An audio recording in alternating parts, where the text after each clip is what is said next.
All right, good afternoon, everyone. Thanks for coming out today. The Department of Architecture would like to introduce, and I would like to introduce Sharon Johnston, partner in Johnston Marklee Architects out of Los Angeles, a firm that was started in 1998. We're extremely honored that she agreed to come talk with us about her work. Their firm, just a little background, has won over 35 national and international AIA and equivalent awards. Sharon is a graduate of Harvard and Stanford universities. She's been a visiting critic at SCI-Arc, GSD, Princeton, Rice, and many other schools. She's currently teaching a studio at Princeton University. And I will keep this brief. So let's all welcome Sharon to the cap.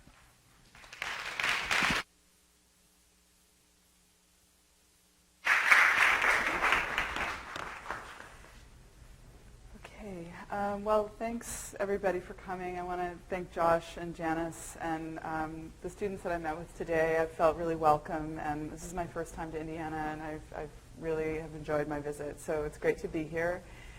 I think for Mark and I, we look forward to these opportunities to speak at schools, to really have a chance for us to reflect on our practice, the kinds of questions that we are asking ourselves, continuing to challenge ourselves about the relevance of the questions. And we hope that both for us in preparing lectures, but also in the presentation and perhaps the discussion afterwards, that we look to these kind of presentations as a kind of conversation. So we welcome questions of any kind through the course of the lecture. And just a few words about the structure of the lecture. This is kind of a new lecture for us, and we've organized it in essentially kind of 3 chapters, and they're roughly organized around a little bit about scale and type. And so I think that you'll see a pretty diverse body of work, I would say.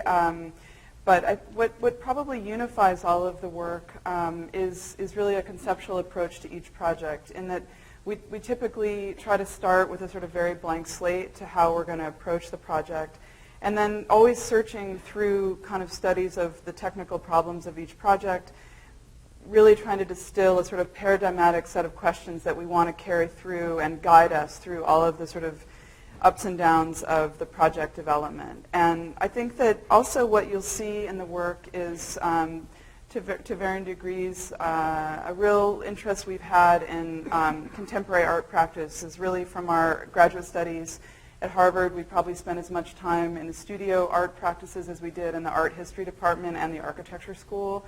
So that really informs a lot of our thinking to do with questions of materiality, questions of kind of space and perception. Our interest in history comes from a lot of the kind of dialogue that we have with contemporary and art history.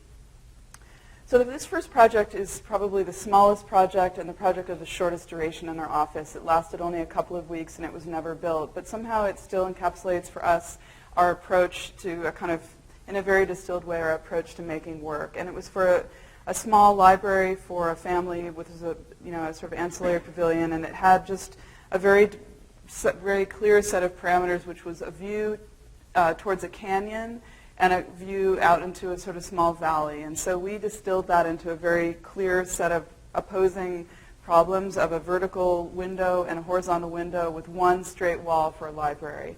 And I think that the project focuses on, it somehow reveals our interests, which have to do with structure and kind of geometry in a way that's at its most kind of distilled level. So we simply created the sort of orientation of these 2 windows, and the most immediate way we could inscribed a curve which connected this vertical window to the horizontal window, and then took that curve and multiplied it to make the enclosure of the space. So this is the plan view, and this is the elevation.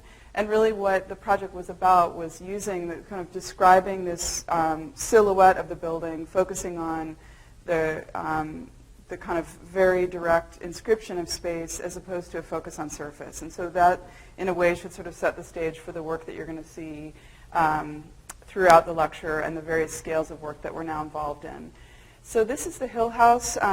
It's an early project for us, one of our first single-family houses, and I just wanted to say in this slide that it is close to the beach in Santa Monica Canyon and very close to the Eames House. So I'm sort of disoriented here, but the Eames House is just right in this kind of forest of eucalyptus trees. So for us, that was a really sort of important aura that existed around our project that informed a lot of the decisions that we made. So this is a hillside house. It's about a 45-degree slope, so it's pretty extreme even by LA standards. And when you take on a project like this in LA, you get a lot of these kinds of images like this in the code books that tell you how to make a house on a hill. And for us, that was really uninspiring. So we started to kind of think about other precedents, in this case, the work of Hugh Ferris, who was really envisioning the skyline of Manhattan through a set of relational drawings that looked at the way that buildings as a collective might shape a skyline, carve out space for light and air, and really kind of create a kind of urban landscape through that study. And so for us, that was really the inspiration for the beginning of the project. And we had a client for the project at the beginning, and he was approaching this project as almost a developer. And so we had to make the biggest house we could possible and the most volume. So we worked in a really direct way, just looking kind of volumetrically at the site and literally projecting, doing a kind of offset of them to create the maximum buildable envelope. And then we began to carve out a space for the driveway, figuring out how water would shed off the building. So really pragmatic conditions that began to give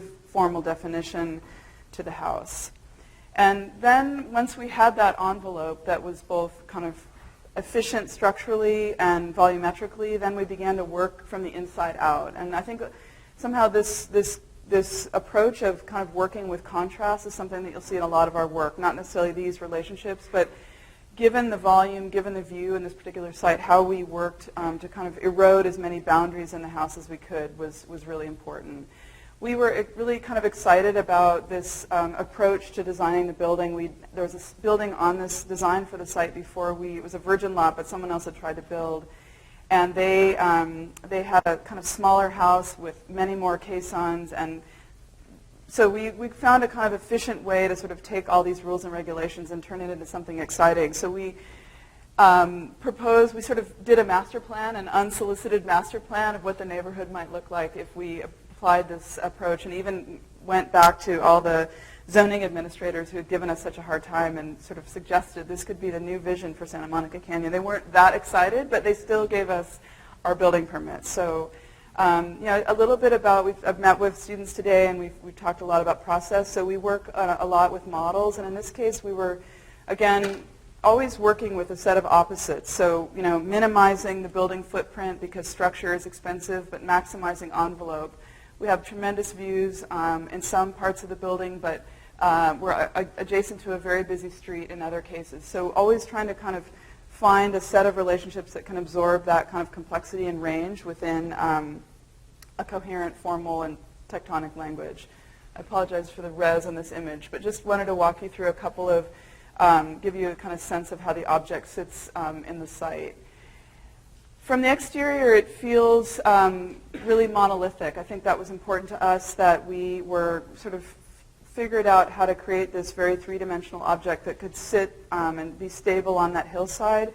And we wanted, therefore, materiality became a big question because we thought about it in a very holistic way. And so we found a material called Grail Coat, which is a kind of cementitious stucco material that allowed us to clad both horizontal and vertical surfaces and eliminate any kind of control joints because it's a very flexible material.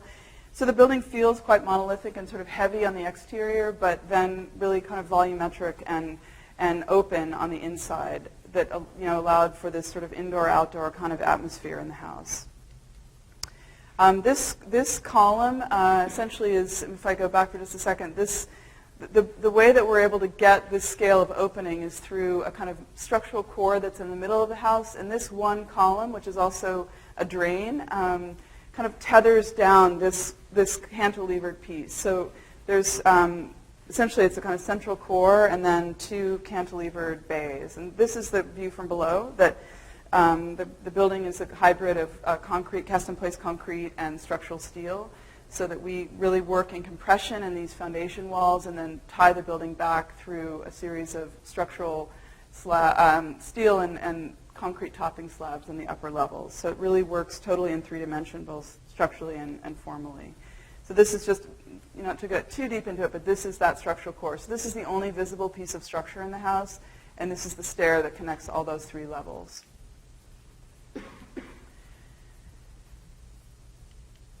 I think from the Hill House project, we've had the chance to work on a lot of different hillside projects. And so this is a winery that we're developing in Italy. And just a few slides to capture, I think, some of the lessons we learned from the Hill House. In this case, it's a wine cantina, so there's wine production, storage, and a sort of art component. And it's on a hillside, so we were searching for a very sort of primitive kind of geometry, in this case, a portion of a sphere that could unify the 3 wings of the production process, which are these 2, and then there's one more that's embedded here, and also somehow still maintain and approximate the sort of profile of the hill that we were displacing. And then simply through voiding out space to create a courtyard, which was a programmatic area and part of the sort of water recycling process that would kind of stitch the building back into the landscape. And so these hillside projects, we work through, issues of structure and geometry, but also, working with issues of the ground through strategies of cut and fill to find a sort of very kind of holistic way to both embrace these historic agriturismo buildings. This is a villa and another kind of living space, so that all of that can sort of be maintained, and we simply through cutting away some of the earth of this hill and backfilling back in this area, we're able to maintain the sort of profile of the hill from above, but then insert a relatively large building back into the site. So this is a house that we finished, I think in probably 2010. It's in Argentina. And so this was the beginning of us being able to start sort of stretching out geographically. We looked for different kinds of partners for these projects. And this was with a collaborator that had been in our office and then went back to Argentina, where he was from. So in a way, it's a kind of, typologically speaking, a suburban house. It was part of a horse farm that was being redeveloped. And so our initial sort of diagram of thinking through the project was imagining the problem of the suburban house, but sort of trying to transcend that in the sense of thinking of a house in the round, so that you could move through the house and not have those typical boundaries of front yard and side yard, and perhaps carve out a much more intimate way to engage with your immediate site, while at the same time blocking out some of your neighbors. And then that also translated into an idea about movement through the house. There was also various regulations about the footprint of the building, and we were working in, this is in Rosario, about 3 hours north of Buenos Aires. So it's a relatively rural community, and we had limitations on the craftsmen, the ability of craftsmen to build. So it's built out of cast-in-place concrete, and we worked out a very kind of simple and primitive set of, once we had our basic volumetric primitive, working with a series of planar cuts and spherical cuts into the house that allowed us to create the maximum envelope that we were allowed, but also create a more specific way to engage the site while still working within the parameters that the builders who work, of course, doing kind of churches and religious buildings where the dome is a kind of really a vernacular kind of geometry for them. So I think the idea for this house really was that there was no front or back, but that somehow through the way that you entered, the way the apertures worked, and the way the geometry and structure worked, that you were always sort of moving around. There was really no front or back. And that also played out into kind of qualities of light and atmosphere inside the house. So I think another thing, related to some of the points I talked about setting up contrasting conditions in the design process, this is a moment of sort of a lot of structural intensity in the house. This is that curved surface that you saw in the previous slides. So this is a moment where there's a lot of structure coming together with the kind of ring that surrounds the house with this sloping wall. And so we like in a moment like this to introduce, in this case, an opening which is a skylight, so that in the moments where you would expect the most weight and mass and enclosure, we sort of offset that, in this case, through the introduction of light. So this is a construction shot. And then on the interior, we really tried to think of that space. It's a relatively small house. It's a little bit less than 3,000 square feet. As a kind of landscape as well. This would be a house for families that might live in the city that would come on the weekends. So trying to, again, think of it as total of an environment as we could, so not as many rooms, but thinking about sort of studios and workspaces that would be part of that collective space. And then there was a lot of attention paid to the orientation of the house and the way that the apertures would work to both, according to the seasons, both optimize or minimize daylight into the building according to the season. So there's kind of a landscape of windows and cuts which become kind of reflectors for light that is consistent throughout the house. And so here's just a section looking at how that continuity works between the entry, the middle levels, the bedrooms, and then up to the roof. We were interested as well in that and sort of carving out these in-between spaces. This is by receding, pulling back this window, we create these sort of in-between spaces between the envelope of the building and the inside of the house, which we use both as occupiable space but also as a kind of sun control. And that then results in sort of spaces that become kind of poché, that can become storage and things like that.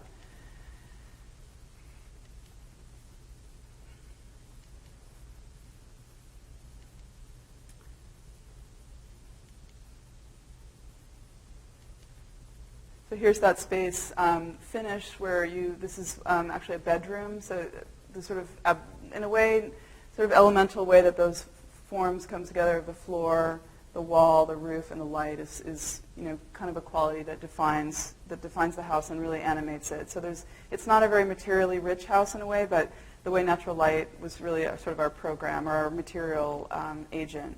And then as you move through the house, the sort of trajectory takes you all the way up to the roof. So this is a view sort of, the bedrooms are on this side, and then this oversized stair, which is sort of a patio-like space, takes you up to the roof. And so that's the sort of aperture that frames the sky.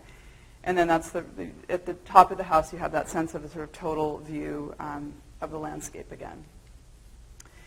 I think, the idea of sort of how the house feels and how it's occupied during the day and during the night is important. So in the evening when the light relationships change, some of the indoor spaces sort of almost like a soap bubble sort of bubble out. And so despite its sort of apparent weight, I think there's a sort of sense of volume and almost buoyant quality as you transition from day to night.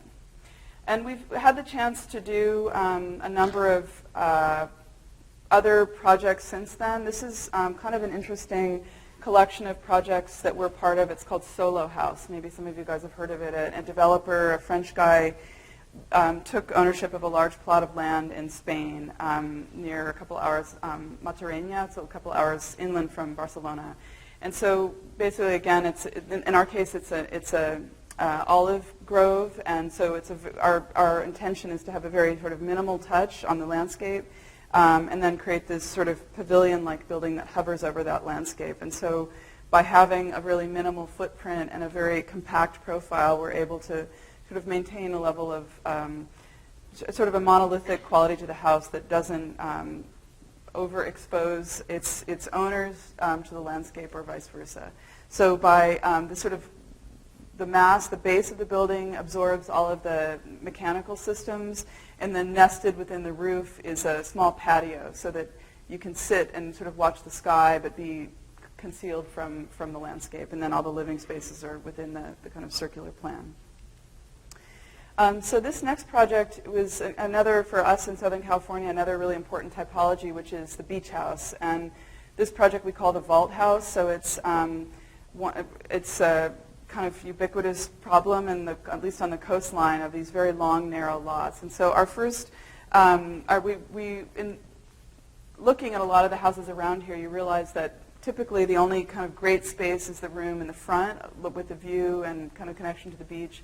And all the other rooms could really be anywhere. And so our first move was to introduce a void into the middle of the building so that we could have that sort of atmosphere permeate through the entire depth. It's 140 feet long and about 30 feet wide, so it's a pretty eccentric proportion. And it was for a family that had children that were going off to school, so it needed to be a house that could sort of expand and contract depending on how many people were at home. And so we wanted to find a kind of integer of a room that would allow for a view all the way through the building, so that when just the parents were home, they had a kind of sense of the entire house, and then when their children and their friends were there, it sort of, like a kaleidoscope, could sort of open. And so we selected a kind of a room, a vaulted room, which is, they all have different profiles, but somehow form a collection of spaces that are unified and all oriented in the same direction and enclosed by this the kind of maximum buildable envelope of the space. And so this is just the sort of diagrammatic model of the house. And then a series of sections of the finished building that give you a sense of how this kind of family of spaces creates a collection of rooms starting from the beach. This house is in a tsunami zone, so it's raised off the beach. The main living spaces, the upstairs, master bedroom, kitchen, and so forth. The courtyard, which is open to the sky, and then the girls' bedrooms, the garage, and back out at the street. So as I said, the idea was that, when all the doors were open, that sense of that view, the light, the way that the sort of climate of the beach could permeate through the entire house was preserved. So this is just a sort of conceptual diagram of that idea. So some of the models, I think that you get a sense, what we were the house is basically, it's lifted up on concrete piers to accommodate the potential for a tsunami situation. And then basically the house starts at this upper level. And so each one of the sort of profiles of these vaulted rooms was calibrated according to the program. And then we were sort of kind of let whatever happened, however they intersected, we just sort of accepted that. So we weren't trying to smooth out and make a sort of kind of continuous surface type of environment, but it was actually in the kind of intersection of those spaces that we got really interested. So this is, again, a series of models. This is a pretty big model. It's probably as long as this table. So these are a series of sections through that where you can get a glimpse of, some of the sort of maybe more comfortable type of occlusions that happen between, this is the master bedroom looking back out into the double height space and out to the ocean, and then perhaps some that are a little bit more awkward and gothic in nature, but for us we found kind of interesting as a way to modulate space without creating, there's no hallways, there's no, none of the kind of conventions of typical rooms and circulation and kind of room spaces in the house. So from the street, it feels relatively, it's sitting in a context of sort of typical, slightly pseudo-Spanish-style houses on the beach in Oxnard. And so we wanted to both acknowledge that, which is partly where this vault came from, but in our case, it's actually a volumetric space and not simply a profile. And then really trying to mine it for a lot of spatial and sort of very pragmatic, programmatic criteria. So this, by literally carving out this void in the house, as opposed to walking in these very narrow, kind of 5-foot wide corridors, we create a kind of more generous space, and guests enter in through this courtyard, which is in the middle of the house. And then on the opposing view, it's much more open and transparent to the view and light.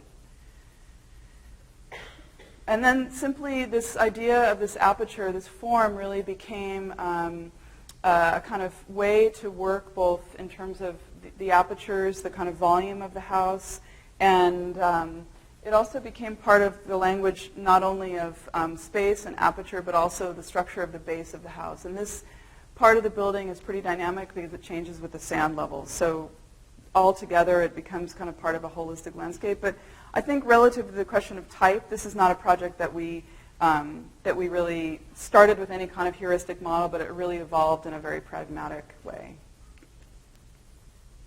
So here's that sense of what the kind of neighborhood that we're dealing with. So here you're zooming in, moving into the courtyard, which is the entry space. This is that sort of central courtyard looking to the looking east, so looking towards the more private parts of the house, and then looking back towards the ocean. You can see the view back out to the ocean from here, and then this is the master bedroom here. So inside the living room, and then looking back.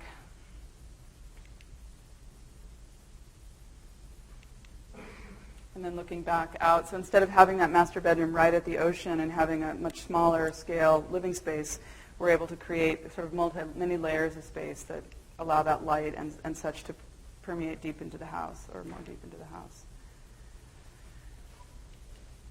I think sort of the second chapter wanted just to say a few words about our interest in type in our work. And I think maybe the best way to describe it would be that we typically don't start with a kind of stable typological model, the courtyard or the tower or something, but we put together a set of very clear and direct conditions that might have to do with a certain kind of, maybe an idea about organization, certainly issues about structure, context, maybe, criteria about climatic conditions of the particular project. And then it's really about sort of massaging those conditions towards a sort of set of a more resolved organizational model. And so we like to talk about it more about a sort of approximating a type and moving towards something, but there's always a sort of little bit of instability in how you might read the sort of typological order versus starting with a type and sort of breaking it down, moving away from the type through erosion or through breaking down of parts. And I think that as a result, especially as we've been starting to work on larger projects, it establishes certain kinds of techniques that allow us to also think about what that word approximation means. So in some of the larger projects, we look at techniques like doubling or stacking or perhaps stacking and rotating. So we're taking kind of smaller modules of space and beginning to aggregate towards something much larger. And I think we get a lot of questions now about sort of as we move towards bigger projects, how are we addressing that? And so I wanted to just say a few things about that as a way to sort of introduce the next set of projects where here we're working with this is a housing project, but we're establishing a sort of large footprint and then beginning to kind of erode it through a logic of courtyard types. So this project is a kind of really interesting precedent, which was organized by a collaborative group, a pair of architects in Peza van Oerlikhausen. Maybe some of you guys know their work. They're really great teachers and architects, and this project is in Chile, and it was initiated both by Pezo and Sofia along with the Chilean government as part of the reconstruction effort after the 2010 earthquake in the Biobío region along the coast of Chile. So they invited 10 or 9 architects, and 10 including them, to come, and each of us was given a site. And what was kind of radical about the project was that instead of typically when you have an earthquake of that magnitude, the first resources are always going towards housing. That's the most immediate concern. But they were able to set aside a little bit of money for cultural projects that could be. Our building was initially planned as a school, and now it's going to be used as for a dance company that's going to take ownership of it. So in our case, we're located in Penco in this beautiful bay in the middle of a pine forest. So our kind of, and it's a relatively small footprint of about 3,000 square feet, and this is the view of the bay from the forest. We were really inspired by the sort of beauty of that sweeping bay, and we also felt that there was a sort of commemorative aspect to this project, and so we took on not only satisfying the program criteria in terms of square footage, but we added a piece which was this outdoor courtyard that somehow would be a sort of contemplative space that would be between the scale of the forest and the interior of the building. So this kind of act of doubling sort of created a dialogue between the sort of sense of emptiness and the loss of the past and the kind of activity of the building. So here's just a diagram of that idea of the orientation towards the sky and then the horizontal orientation towards the ocean when you enter into the studio. So here's a series of models that once we established those 2 rooms, it was a very sort of direct inscription of that space through walls, and this interstitial space was the kind of support program, which you can see here. So our sense of the building was really a kind of bunker-like space that would be very solemn and kind of solid from the exterior, but quite animated and animated by light and program on the interior. So as you approach, there's just one moment where you have a view in towards, through the courtyard, through the building, out towards the ocean.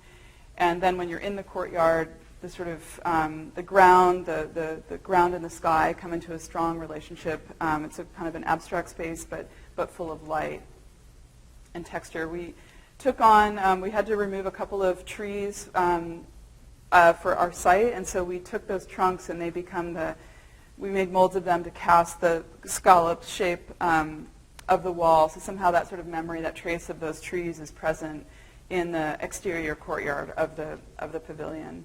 And then on the inside, sort of in a sort of parallel way, we wanted to create, kind of embrace that sweeping view of the bay into the building in some way to sort of double that and make you feel sort of surrounded by that light. And so we are the building is not quite under construction, but we're proposing a sort of polished concrete, so it's again a very rural place, very basic building technology, but by just simply creating a bit of reflectivity in the wall, we're able to capture that sort of sense of reflection that will sweep all the way around the building. And this project, I'm just going to say a few words about it, but I think it's an important part of our practice, and that this was, maybe some of you have heard about the Ordos 100 project. It was the artist Ai Weiwei and Herzog and Demeron assembled a group of 100 architects that a developer hired to each do a house. And it was pretty absurd. These are huge buildings, 10,000 square feet. But I guess what was more important about it, really, the buildings weren't built, but it allowed, from that experience, I had to go to China, to Inner Mongolia a couple times. And it was really an incredibly powerful experience to meet with colleagues. And many of the people that we met there are now partners of ours in other projects around the world. And I was talking with some of you earlier about really the importance of building up those relationships with your colleagues. And so from this project, we've done many other projects around the world on the invitation of friends from this project. So here, just to say that, you know, for us, this was a really large, it was way too big, we thought, for what it should be. So taking on this technique of doubling as a way to create almost a kind of proto-urban model for a house. So that from every view, the house had this kind of, this doubleness was somehow always present, but had a sort of different profile. And then it was organized around a light well that was a sort of solar chimney that unified all the floors, and despite that big footprint, allowed for a kind of really well-tempered environment in the house. Or this project, which is near completion in Los Angeles, it's an addition to Neutra's Sten house from the 50s, and it's for a writer and director. And so the idea of taking this kind of signature kind of pavilion-like curve of this studio piece and transforming that really into the volume of the house, but as opposed to working with a sort of ribbon window and this very planar approach, thinking about the building much more as a mass that the elements were carved out of, so that we have a kind of much more high-performing envelope with the thickness of the wall and the way that windows are shaded and in the way that they're recessed. So I think this idea of working with context, both historic and contemporary, is something that's really important to us and our engagement with history. So I think this project, look forward to sharing it with you guys in a year or so, or it's done probably the next couple months. But this is a project, one of our early houses in Venice. This is, I understand that Tom Main was here, so this was one of Tom and Michael's first projects. It's called the 2468 Studio, and so it's on a walk street in Venice. And it was a very modest little garage building, really, on the site of there was an existing bungalow. And so Tom and Michael had the idea, it's kind of from the mid-70s or early 70s, so it's a very sort of postmodern building. But the building has a 400 square foot footprint, and even at that moment, they were presenting to our client, what became our client, the same client they had, an idea that he could begin to buy up all the other properties around and proliferate this idea. So, we really literally started by building, this is their drawing and these are our models. So we looked at those and began to see what was possible given just the one parcel. And so the house developed as the 2468 Studio, a void, which is a courtyard, and then the pavilion of the master bedroom. So this was kind of a special case, but really a fun project for us, where we sort of took the sort of map of the 2468 as a context, almost more than the site itself. So this is the studio, and this is the front of our house.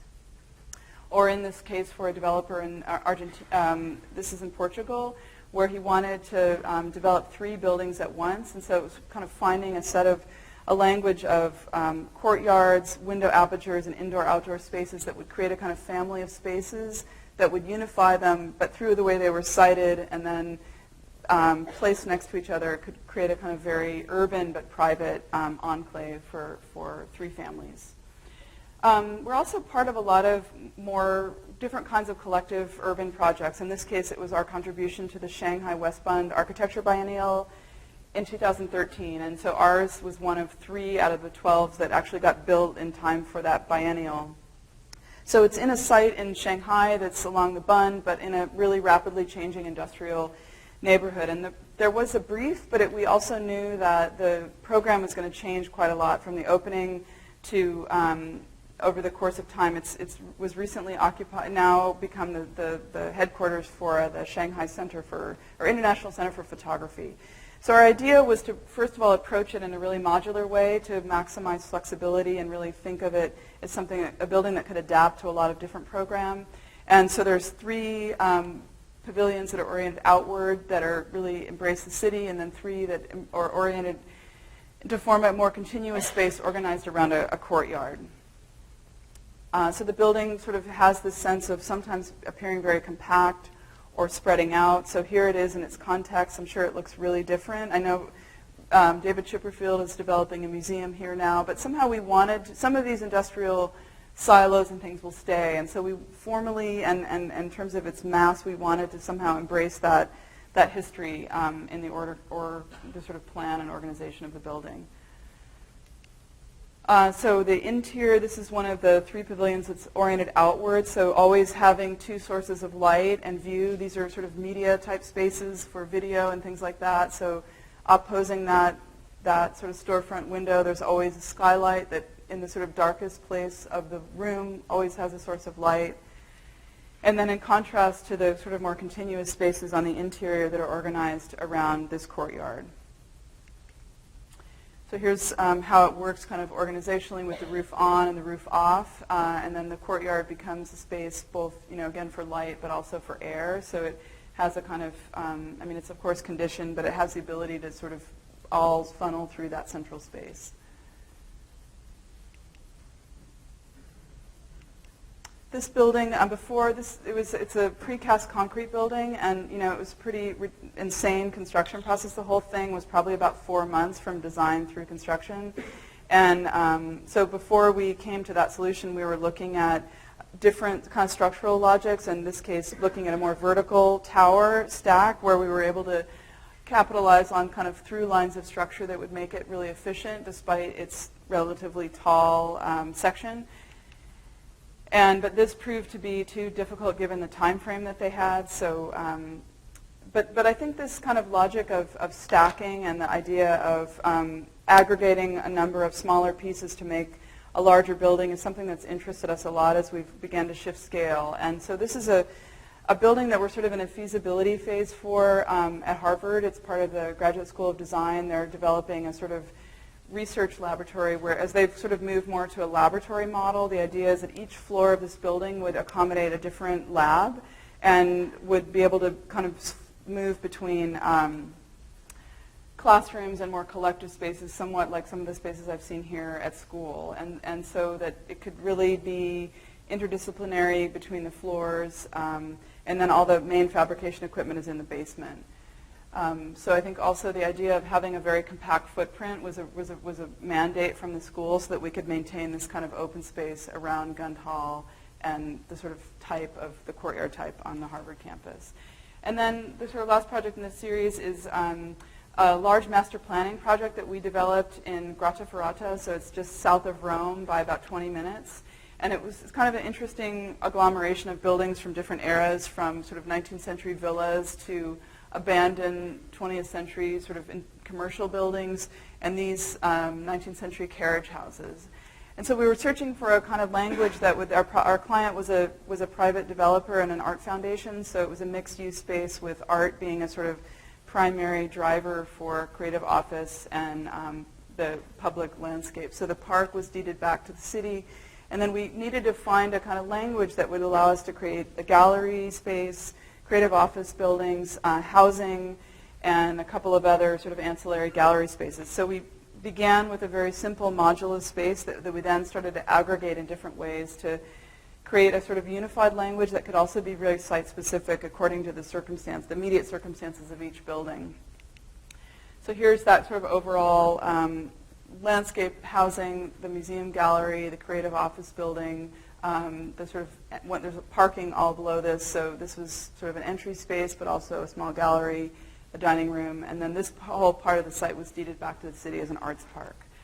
So just walking you through two of the buildings, this was the gallery, and I think that it's a foundation called Depart Foundation, so it supports artists of all ages, but doing kind of moving into new kinds of projects. So it allowed, in this sort of agglomeration of spaces, it will be possible to use all the spaces as sort of one continuous interior environment, or work in sort of modules of space. So one artist could be experimenting with something while others were working in the other spaces. And so it carries on from this carriage house sort of street landscape. And then what unifies all of the volumes is a sort of simple way that we cut the roofs to kind of create a more sense of the whole building as one continuous space. But as you move around it, it feels very intimate in scale at the street. And then the other building that I wanted to show you is called the Creative Office Building. So it had, again, a very modular approach, so which made sense for the developer, but it also needed to respond to a very different set of circumstances. The idea was that despite being a series of small spaces that were quite flexible, it also could approximate the scale of these larger buildings that surrounded it. So it's really a building in the round, organized around a central atrium. And so we were able to really kind of efficiently navigate the kind of big sectional change in the site, and respond in a very local way to the circumstances around each side of the building. And then this was the housing, where we conceived of it like a tower. We worked with the Swiss architects. We invited the HHF from Basel, who had a lot of experience in housing. So we brought them into the project to collaborate with us on the housing. So these are conceived of as towers, where you enter on the top and then descend down into the unit, so that preserves the ground for public space, and then the rooftop terraces have great views back to Rome.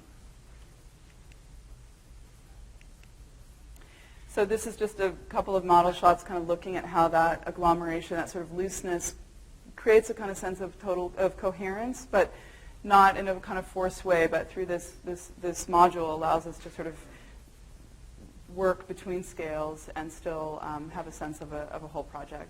So this is a project that came out of that Ordos project with this also Basel-based architects Chris Gantenbein, and they were finalists for a master plan for this housing project in Ansouly and on Lake Geneva.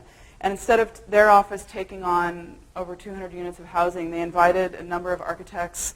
So this is their project. This is our project. Office from Belgium, Bow Wow from Japan, Tatiana Bilbao from Mexico, Lacatan Vassal from France. Everybody came together and did a project. And we didn't really collaborate, but we had a set of parameters that sort of unified the whole project. So we had the biggest parcel in a way, and we were also over one of the park entries from the parking, which was below. So there's no vehicular access at grade. So we had probably a really more urban condition than most people. So our approach was to create a sort of as big of a footprint as we could to sort of mark that midpoint, and then carve out voids that would be circulation from parking up and then through our project, as well as through this section of the project, which had a variation of about 3 meters. And so this kind of network of courtyard spaces links like the above and below of the site, and also allows visitors to get into their units from the below. And so in a way, it's a kind of inverse planning model where we create a very sort of tight perimeter. So these views from the courtyards, are quite discrete and framed. But then within the apartments, it's a kind of real panorama. So this sort of inside-out model seemed appropriate for us given the site. So here's, you just get a good sense of how, like by linking these courtyards on the diagonal, our intention was to create a sort of a sense of integrity about each one of those spaces that was kind of civic in nature, but you also always had that sense of moving from one space to another that linked the spaces. So it didn't become this sort of overscaled public space, but that sense of diagonal always kind of led you through. And then the only windows in the units that were around those courtyards were either entries into the larger space, or when more public programs of a unit went from the interior to the exterior. And then I think you get a sense of how the section, and so in the geometry also really was a result of creating a similar relationship for every unit between the perimeter and the interior courtyards. So that drove how the plan was organized. And then I think really the sort of last chapter of my talk is just wanted to say a few things about, I guess, the importance of history and a little bit about process. These are a collection of images from many of which were just exhibited at the Chicago Architecture Biennial.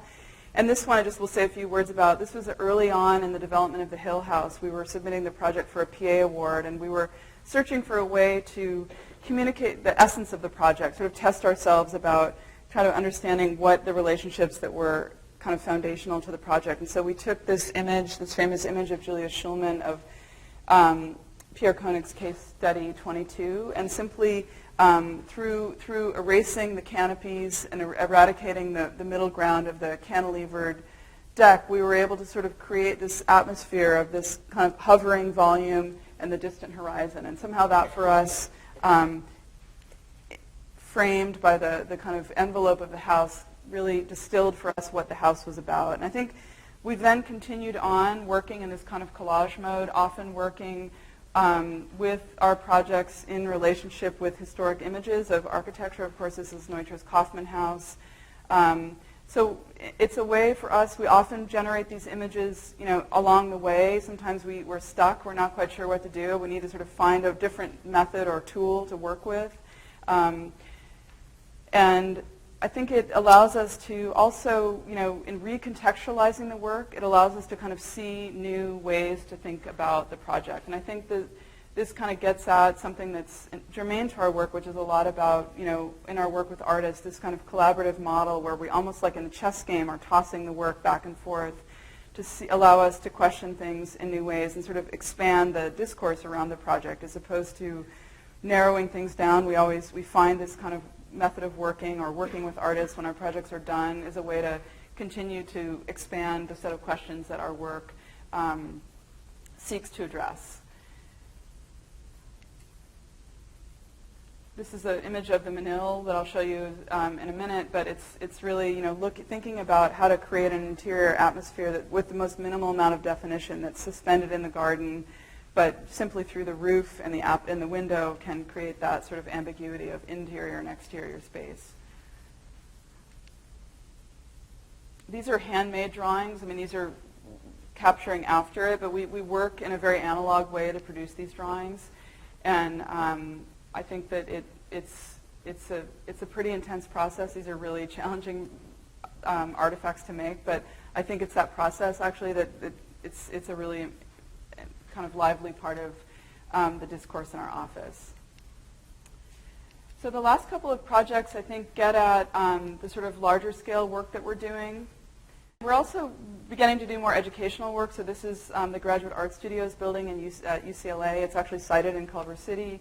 So it was an agglomeration of a number of sort of loose old warehouse buildings, and we're planning to preserve just this building, which is a beautiful old warehouse, and we're moving all of the other program to recreate the studios. It's about a 55,000 square foot building, so we work with the historic language of the bow truss of the warehouse and expand with this sort of modular approach that accommodates new labs, indoor, outdoor, sculpture, workshops, classrooms, things like that weren't part of the landscape. So these are just some early model shots. This is just the feasibility phase, so we're just starting into schematic design. But our interest is in taking this kind of very banal, almost vernacular, and just through simple transformations began to look at new structural possibilities that work within that language, or just elevate it a little bit to create more kind of slightly more ceremonial public spaces that allow the students to work in all parts of the building. So before it was a relatively kind of monolithic and interior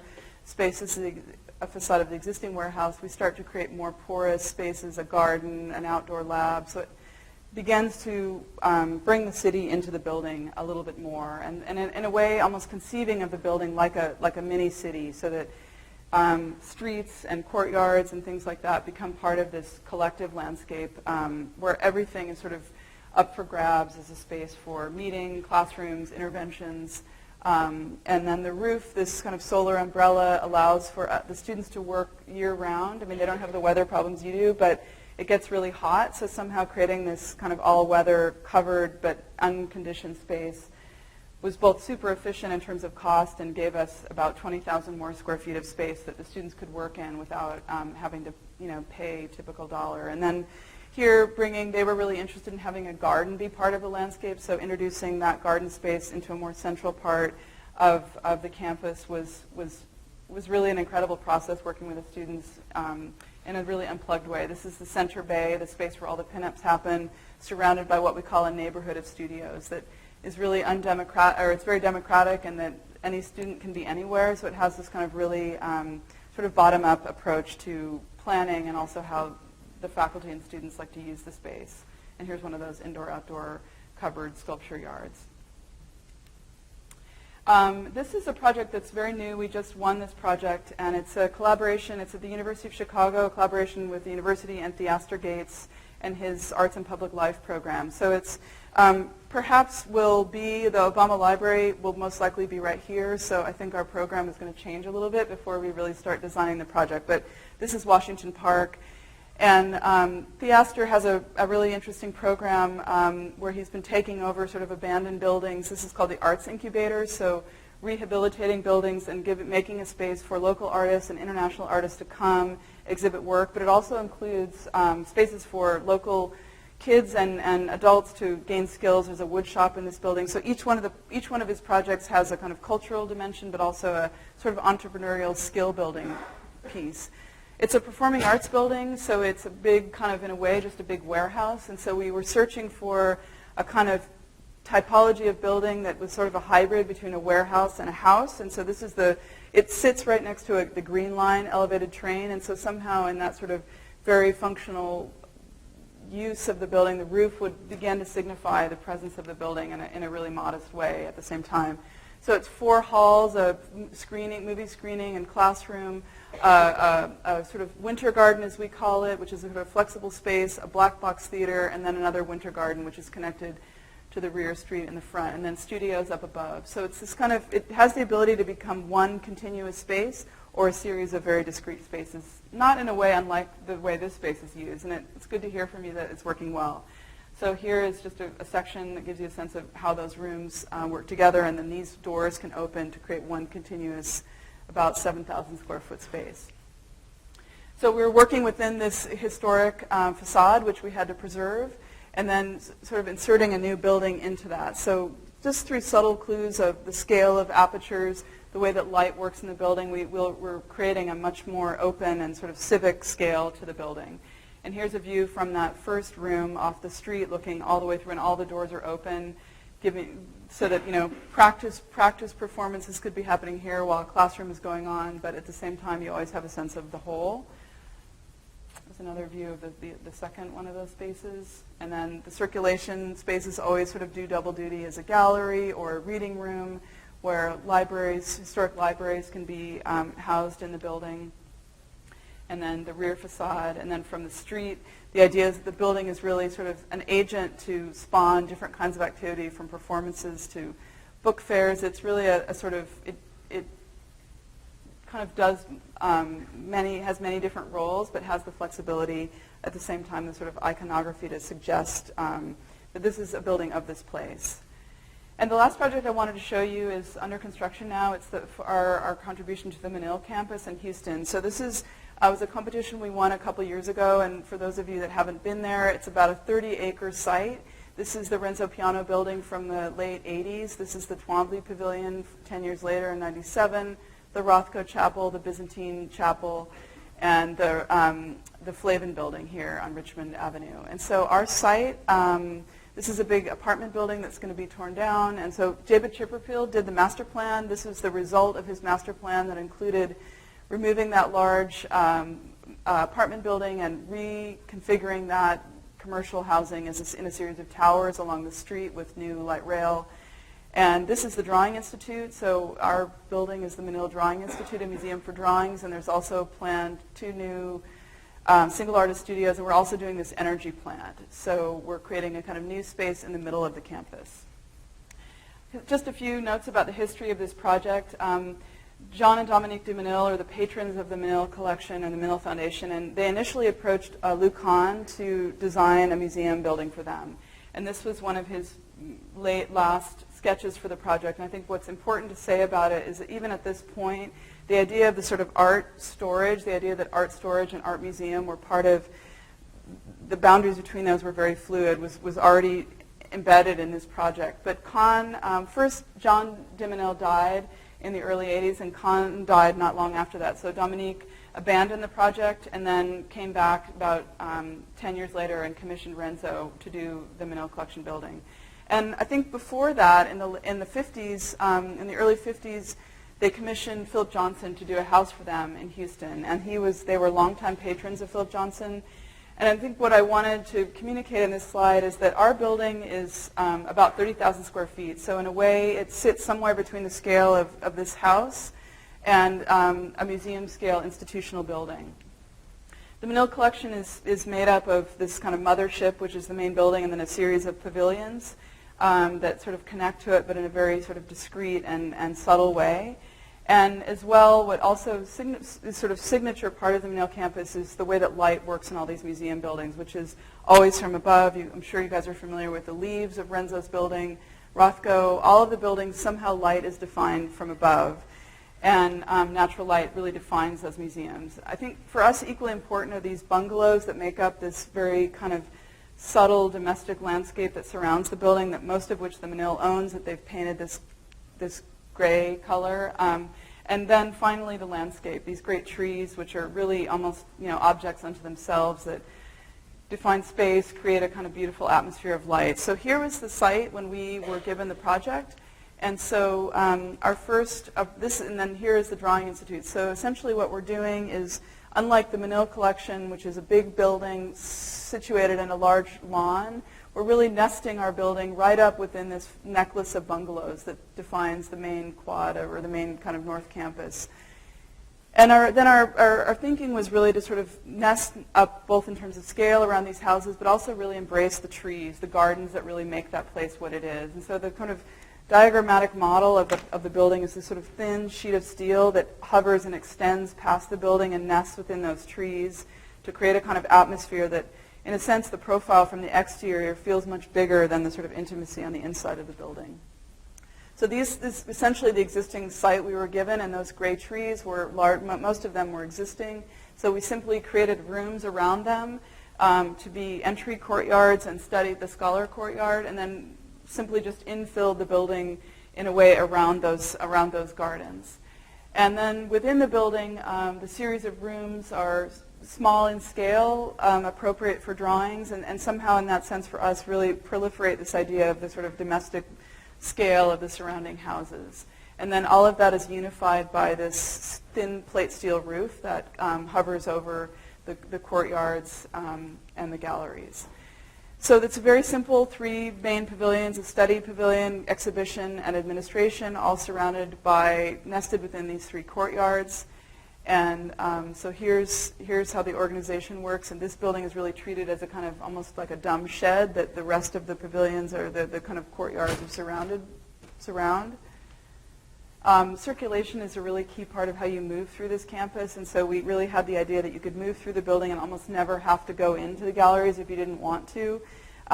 So it has that real sense of sort of non-axial, non-hierarchical movement and organization.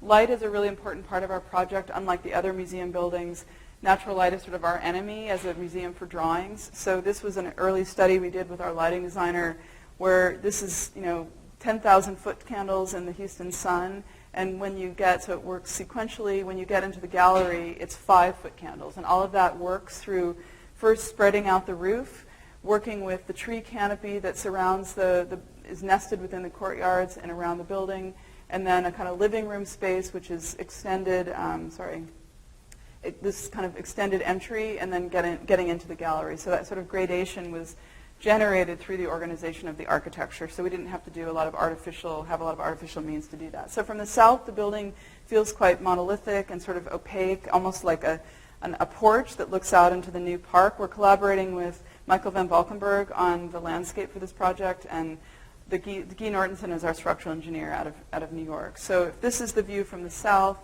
then you get closer to the building moving north, and the sort of glimpses of this kind of diagonal view and the transparency of the building become apparent, and the importance of this new sort of intermediate scaled green space, which is we'll have the ability to screen films on the Energy House here. There'll be perhaps some art, but it's a kind of really lively space that's pretty much in the middle of the campus. Once you enter the courtyards, the sense of the diagonal, the sort of shimmery kind of diaphanous quality of light and shadow is apparent. This is the first image I just showed was the entry, the west courtyard. This is the east courtyard, which is a little more verdant, a little bit more like a domestic garden. This is entry into the living room, which is the kind of central space where we consolidated all of the circulation into one space, which has the ability to be both a living room for the entire campus, but also a sort of meeting space and entry for the Drawing Institute.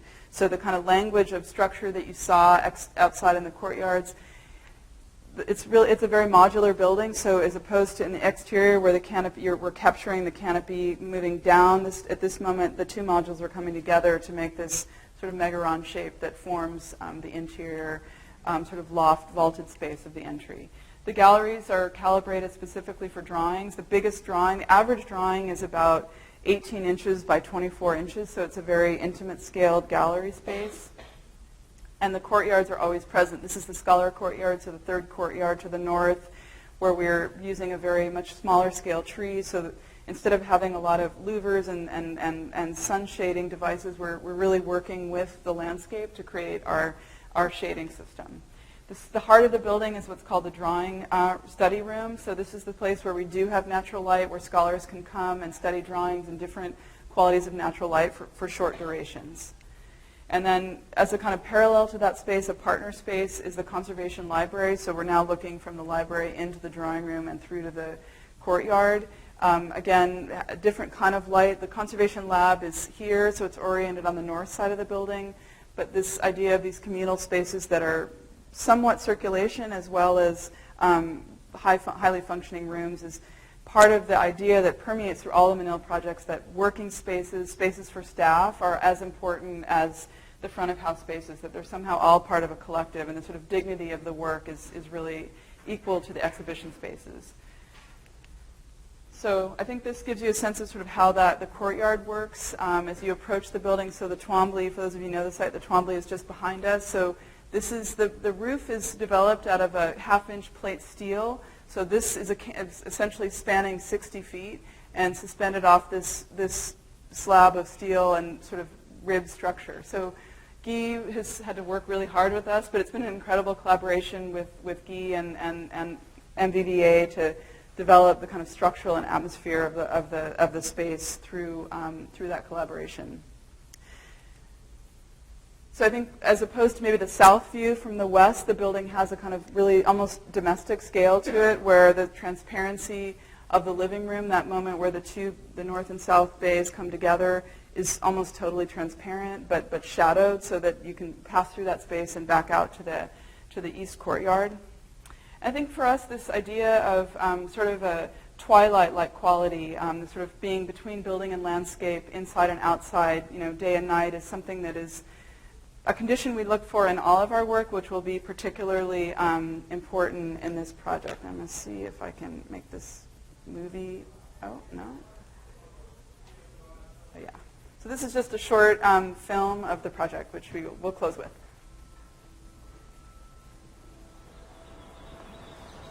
This is coming from the Manil Collection porch, and Twombly's on our right.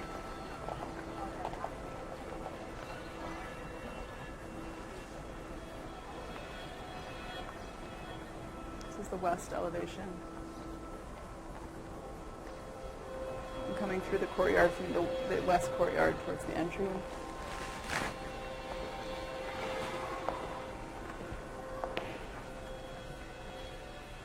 This is the living room, so the main entry space. The galleries are on your right and the Scholar Courtyard's to the left. And that's the gallery.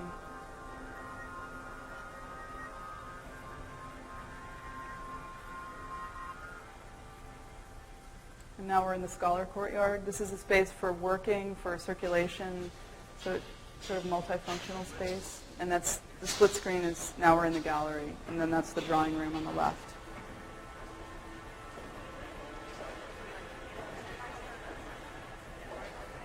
Surrounding the drawing room are salon rooms, where it's the tradition of the Manil, the sort of salon-style treasure rooms, where storage spaces are are really elevated, and they're hung spaces where you can see works of the collection all the time.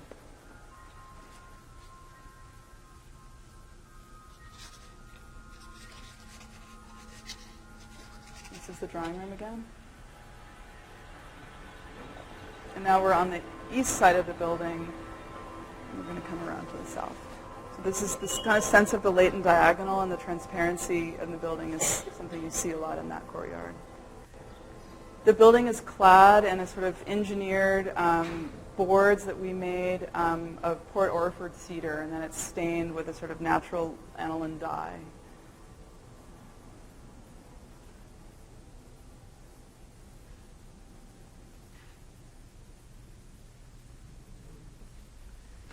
That. So thanks very much.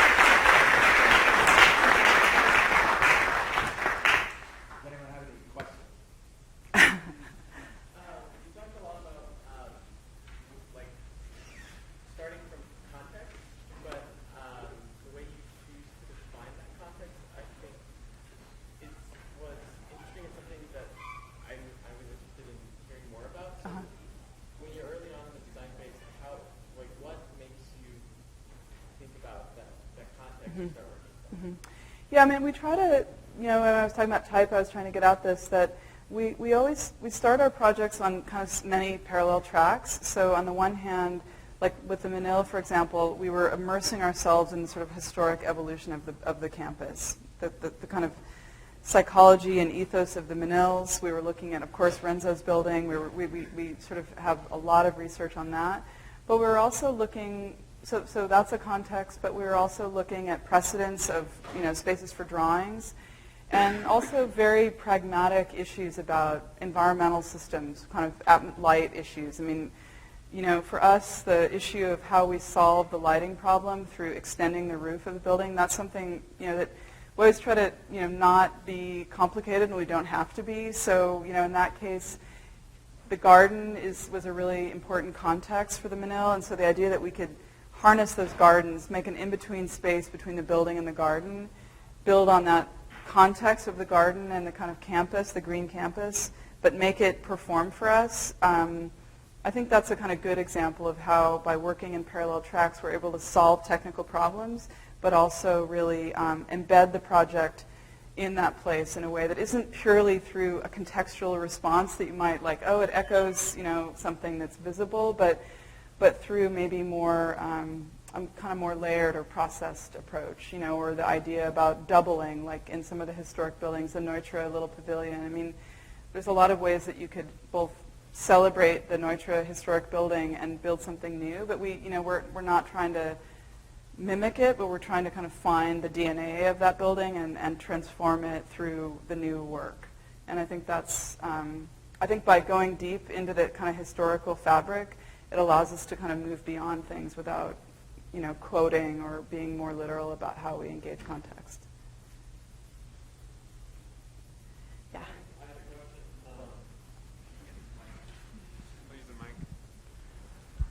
Okay. So my question is kind of concerning. I'm really fascinated with your use of section. I see a lot of it in there, and you'd be talking about more about the experience side of it.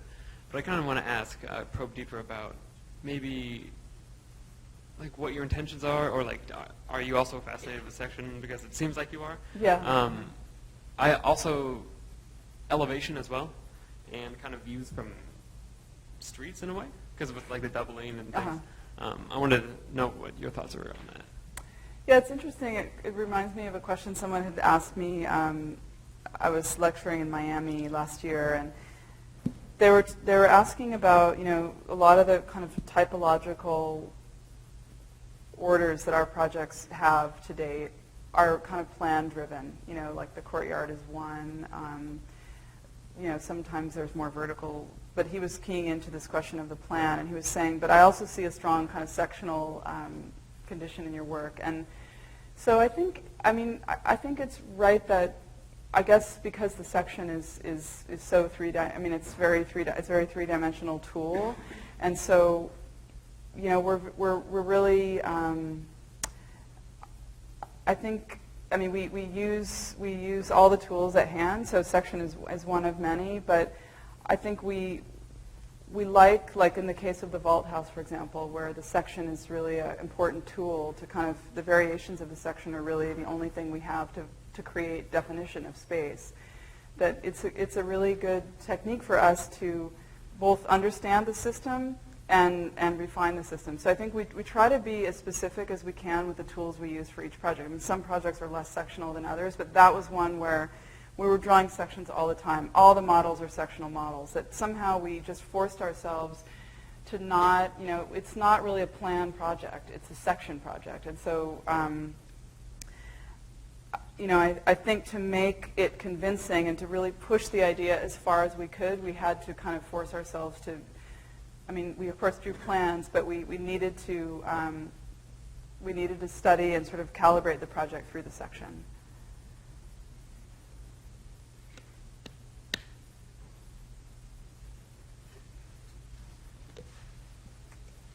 I have a couple of, well, one is sort of a poetic question, but the other one, and they both are not sort of the idea of rainwater.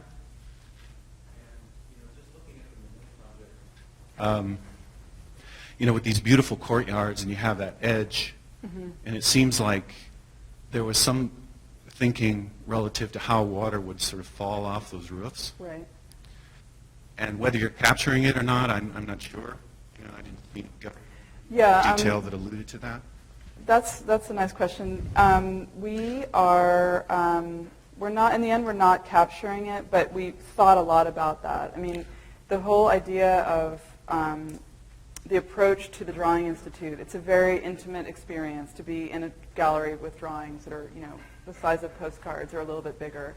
So thinking about the sort of atmosphere of approaching the building was really important. And the idea that that room of the garden, the courtyard, could be, it has a kind of definition through light and shadow when there's no rain. But the idea that we thought so much about what is the ground of the courtyard. So it's very porous. There's no, we're very discreetly we're very intentionally thinking of that whole thing as a basin. So that we really are shedding that water and distributing it. We're distributing it away from the building. But the idea of the kind of wall that will be formed by the volume of rain that will fall was something that was really powerful for us and for the landscape architects. In the Scholar Courtyard, we do capture the water through a gutter system, but we're prepared for it to overflow at the same time. So yeah, I think it's something we did really think a lot about. Right, and I mean, I see it as, even with the way that some of your projects have this kind of erosion, well, most of your projects are about erosion, it seems, but it's the fluidity of them and the way that things could run off of them, like rainwater. Which brings me just to a sort of boring technical question about particularly the project in Rosario, where you have that monolithic kind of appearance of the concrete and the way that the walls form roofs and things. So how does, I know climates vary for your projects. You build all over the place. How do you detail a roof of concrete if it's a cast in place roof? How do you keep the water out? Yeah, that project of... Just think about that. Yeah, it's a good question, because I think, like, even in the Hill House, too, that's a totally three-dimensional project. We didn't want to fall into the more conventional tropes of roofs and parapets and all those things. So, the house in Rosario, it's like a double membrane, so there's waterproofing, there's sort of two layers, and there's waterproofing in between. The main roof of the house is a more conventional membrane with a gravel ballast, but we also were willing to accept that water could, it will stain the concrete, and that was sort of part of what we anticipated would happen and wanted to happen. So we were, we're also sort of interested in, we haven't been building all that long, but the idea of how buildings weather is important to us. So I didn't show in depth, but we just finished a house in Kauai, and it's a courtyard house, and so it's a cedar shingle roof, and it's through rain and sun, it's become this kind of amazing silver color. And so, we're interested in how we want to pick materials that can absorb those things and really become part of the vernacular through how they weather over time. But, I think maybe a more direct answer to your question is also, we take the construction part of projects is really important to us. We spend a lot of time on site. We really try to build strong relationships with our builders. So we, we always try to have our clients pick builders early in the project so we can really partner with them. So we're really learning both from them, from fabricators in the area, from living there in a way. Our clients often invite us to spend time in these more remote places. So we really, it's a very practical thing. We want to see how rain falls in the wettest place in the world of North Shore Kauai. And so we do our best to get as embedded as we can. Yeah.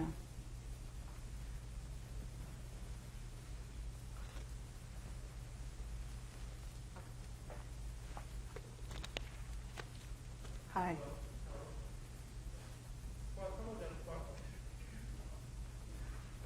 I can hear you, but maybe others can't. Hello. For some of the projects, what do you base your modular spaces on in terms of size and volume? Well, I think at one level it's kind of given to us by criteria of our clients, or if I'm understanding your question right, which is how do you think about size and volume? Is that what you're asking? Yes, for the Yeah. modular spaces of some of your buildings.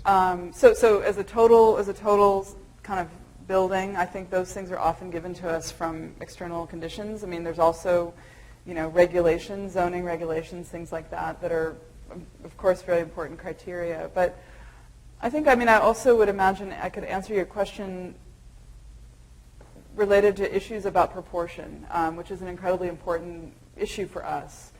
So that, when we're developing a project,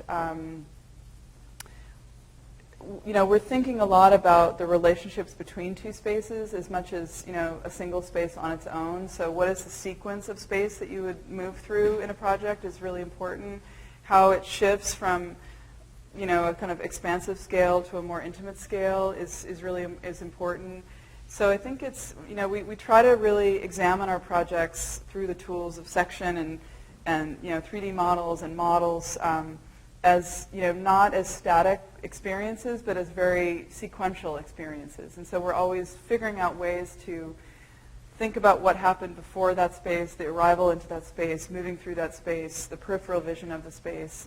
So it's as much as we can. I haven't done a lot of virtual reality work, but I've got the chance to be in your studio today. Maybe that's what we need to take on next. But I think thinking as holistically as we can about the environment is maybe the best way I could answer your question. Mm-hmm. Okay, I think we'll end it there, but if you have any more questions, you could ask them more directly to her outside. But thank you again for sharing your work. Thank you.